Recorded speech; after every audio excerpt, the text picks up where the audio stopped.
आप सभी को सबसे पहले शिक्षक दिवस की हार्दिक शुभकामनाएं।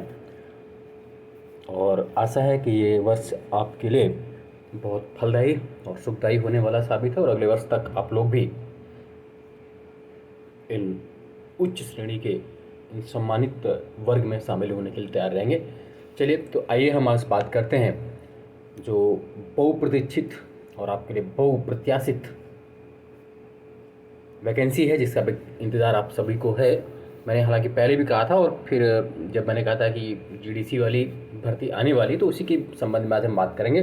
गवर्नमेंट डिग्री कॉलेज राजकीय महाविद्यालय उत्तर प्रदेश में असिस्टेंट प्रोफेसर की भर्ती कब तक आ रही है, कितने पोस्टेज हैं, क्या हो सकता है, इन सभी मुद्दों पर हम लोग यहाँ पर बात करने के लिए हैं। बस थोड़ी देर में आप सब साथ रहिए, पूरी विस्तृत जानकारी मैं आपको दूंगा।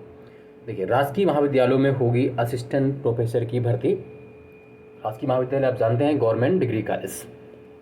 एक तो पूरा बात सुनने से पहले जानना जरूरी है कि राजकीय महाविद्यालय और एडेड डिग्री कॉलेज जो अभी आपका उच्चतर शिक्षा सेवा चयन आयोग करा रहा है, ये कराता है आपका यूपीपीएससी। कौन कराता है? यूपीपीएससी।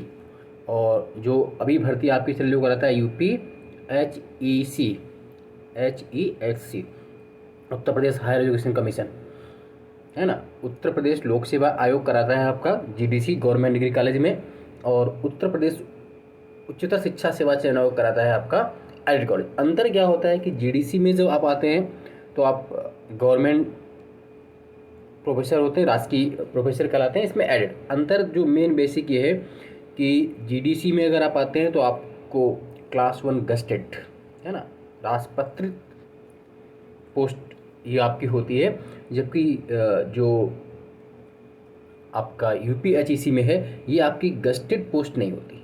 पे ग्रेड सेम है, पे ग्रेड इसका भी 6000 है। कितना है? 6000। इसका भी कितना है? 6000। दोनों का ही पे ग्रेड 6000 है। जान लीजिए आप कि आप क्लास 1 में हैं। आप ये दिमाग पे रखें कि एसडीएम का पे ग्रेड 5400 होता है। कितना होता है एसडीएम का? 5400, बट आपका 6000 होने जा रहा है।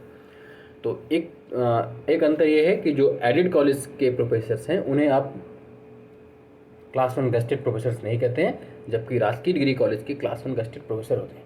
दूसरा अंतर हालांकि ये है कि जो जीडीसी में है और जो यूपीएचईसी में है, जो जीडीसी में है उनकी अभी जो वर्किंग एज है, उनके जो भी नौकरी की या उनके जो जॉब के ईयर्स हैं वो कितने हैं? 60 वर्ष हैं। कितने वर्ष है? 60। और यूपीएचईसी में कितने दिन है? इसमें अभी 62 है, यानी यहाँ फायदा हो रहा आपको 2 साल का, 62 वर्ष का है। जीडीसी में आप किसी के अधीन नहीं होते हैं, आप अपना काम जब चाहे आसानी से कर सकते हैं, जबकि यूपीएचईसी में अधिकांश कॉलेजों में क्या रहता है? मैनेजमेंट हावी रहता है। हालांकि बहुत कम जगह, कहीं नहीं भी रहता, लेकिन अधिकांश जगह मैनेजमेंट की चलती है। जीडीसी में आप कोई अलग से वर्क नहीं कर सकते क्योंकि आप गवर्नमेंट ऑफिसर हैं, बट यूपीएचईसी वाले प्रोफेसर उसके लिए अलाउ रहता है कि वो अपनी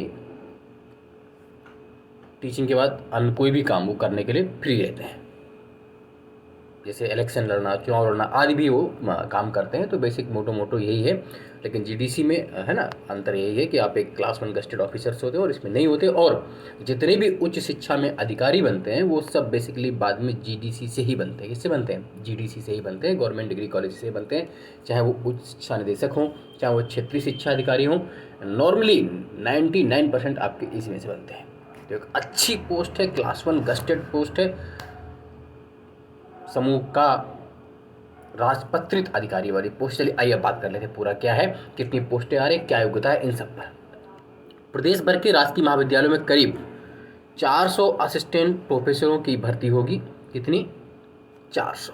ये देखिए, अच्छी भर्ती आती है, इतना भी नहीं आता है। भर्ती के लिए इसका अध्याचन उत्तर प्रदेश लोक सेवा आयोग यूपीपीएससी को भेजा गया था, लेकिन आरक्षण रिजर्वेशन की स्थिति स्पष्ट न होने पर आयोग से उसे वापस कर दिया था। अब उच्च शिक्षा निदेशालय से उससे संशोधित कर दिया है। आयोग को संशोधित अध्याचन मिलने के बाद भर्ती प्रक्रिया शुरू हो जाएगी। आसार है कि अगले कुछ महीनों में भर्ती का विज्ञापन जारी होगा। प्रदेश भर में 172 राजकीय महाविद्यालय हैं। इन महाविद्यालयों में शिक्षकों की भारी कमी है। शिक्षकों की कमी से कई विषयों की पढ़ाई नहीं हो पा रही, इसलिए विद्यार्थियों की संख्या भी कम हुई है। शिक्षक न होने से विद्यार्थी अपने निकट के राजकीय महाविद्यालय में प्रवेश लेने के बजाय दूसरे शहरों में जाने को विवश हैं। कुछ महीने पहले उच्च शिक्षा निदेशालय ने सभी राजकीय महाविद्यालयों से असिस्टेंट प्रोफेसर के खाली पदों की सूची मंगवाई थी। ये बात सत्य है, मंगवाई गई थी और हमारे कॉलेज से भी ये सूचना भेज दी गई थी। जो हमारे कॉलेज में भी 2-3 जितने भी पद रिक्त हैं, 3 या 4, पता चला कि करीब 400 पद खाली हैं। भर्ती के लिए 4 महीने पहले यूपीपीएससी को अध्याचन भेजा गया था, लेकिन आयोग ने उसे कहकर वापस कर दिया था। इसमें आरक्षण की स्थिति स्पष्ट नहीं है। बताया गया कि महाविद्यालयों में कुल पदों के अनुसार आरक्षण लागू होता है, खाली पदों के अनुसार नहीं।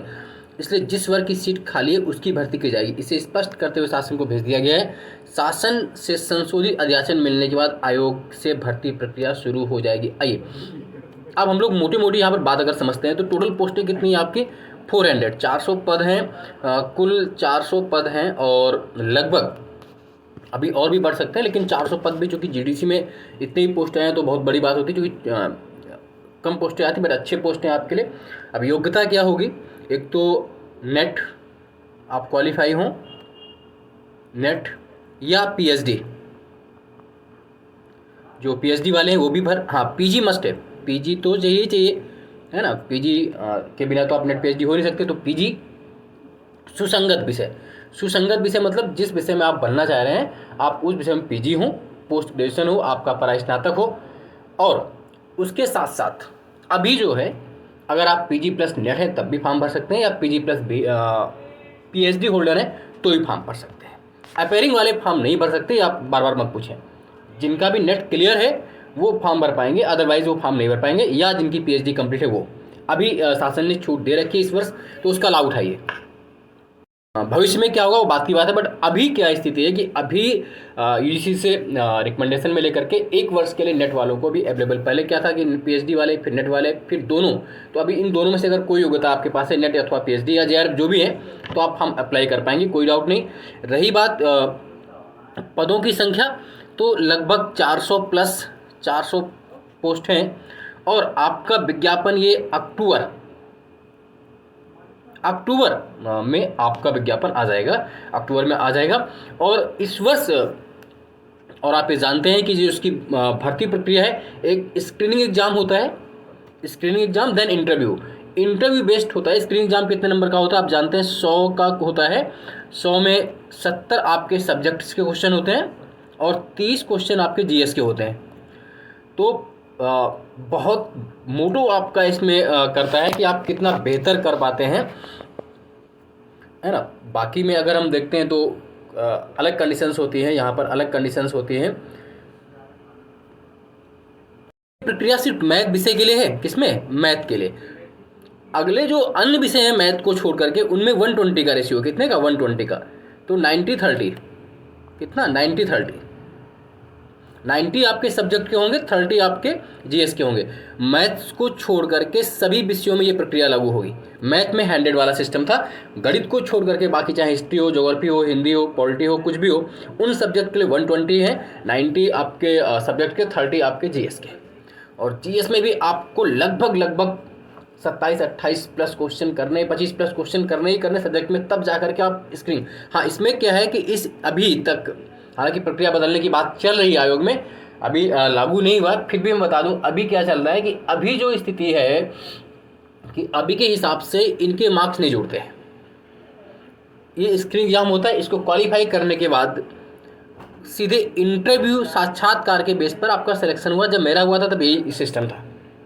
मैं भी गवर्नमेंट डिग्री कॉलेज फर्रुखाबाद में पोस्टेड भी हूँ, लेकिन अभी ये प्रक्रिया चल रही है कि शायद आपका विज्ञापन आए, तब तक हो सकता है इसमें कुछ चेंज हुआ, लेकिन बहुत संभावना नहीं है। खैर, अक्टूबर के बाद ही इसका विज्ञापन आएगा और इसके लिए प्रॉपर एक बैच में स्टार्ट करूँगा आपको, चाहे वो पेड बैच के रूप में भी। अभी तक की जानकारी इतने ही। तैयार रहिए। जय हिंद, जय भारत, धन्यवाद। एक बार पुनः शिक्षक दिवस की हार्दिक शुभकामनाएं। बंदों गुरुपद पदुम परागा शुरू सुहास सरसुनागा अमी मूर में चूरन चारू समन सकल भौरुज परिपल। जय हिंद, जय भारत।